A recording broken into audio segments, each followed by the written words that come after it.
This is an update to my first video on the Cape Palliser access issue. I'm just going to come out and say it. I think the council should stop this entire process right now. At the Ngawi public information session, I asked the council CEO a very straightforward question. What legal advice have you received about banning walkers and cyclists from a public road? Her answer? None. This is despite the government's own Outdoor Access Commission stating clearly that councils cannot legally prohibit non-motorised access to public roads, including unformed legal or paper roads, like the one beyond Cape Palliser Lighthouse. When I pressed the issue, the CEO confirmed that no legal opinion had been sought before promoting this bylaw. Instead, she said the council was asking the community for its support, as if that somehow makes it okay to advance a bylaw that might not even be lawful.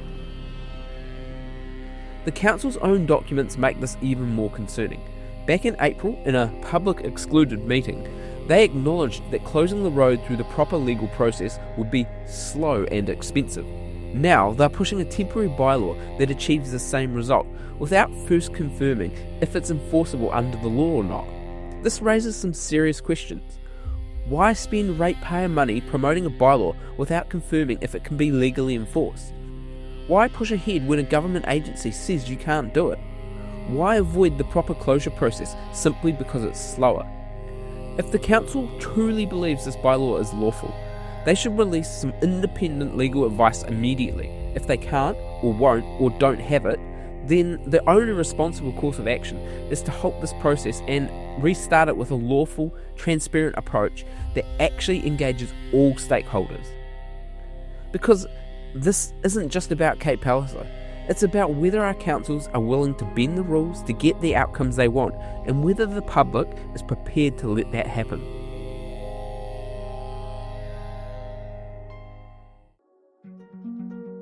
With all that said, here's my proposal. It's clear this process has not inspired confidence, and I think it's time to take a different approach, one that brings everyone to the table. This is a slice of New Zealand that we all care about, and the messages I've received, along with what I saw at the meeting, prove it. Why don't we get all the stakeholders together? Hapu, government agencies, landowners, locals, fishermen, divers, walkers, cyclists, hunters, four-wheel drivers and horse riders, everyone, and actually have a discussion about ways forward. Other than the huge amount of opposition to this silly bylaw, the other thing I've been struck by is the huge number of solutions available. I'm sure if we all sat down, listened to each other and actually sorted it out the old-fashioned way in person, we could come up with a solution far better than anything South Wairarapa District Council could dream up. Whilst this coastline is unique, the problems it's facing aren't unique. There's plenty of working solutions around the country that we could use here too, including, but not limited to, fencing the public road, upgrading the public road, marking out the public road, making it clear that departing from the paper road is actually just trespassing. There's also options to have motor vehicles on a permit system, like a lot of dockland, or even restricting the public road to non-motorised access. Regardless of which option you think is best, it's clear there's plenty of solutions to the problems outlined in the consultation document. And all this positive energy doesn't have to stop there. With hapu and landowner permission, I'm sure we could start doing some meaningful pest control. We could reduce the number of possums, rats and rabbits plaguing the land, making it even better than it already is.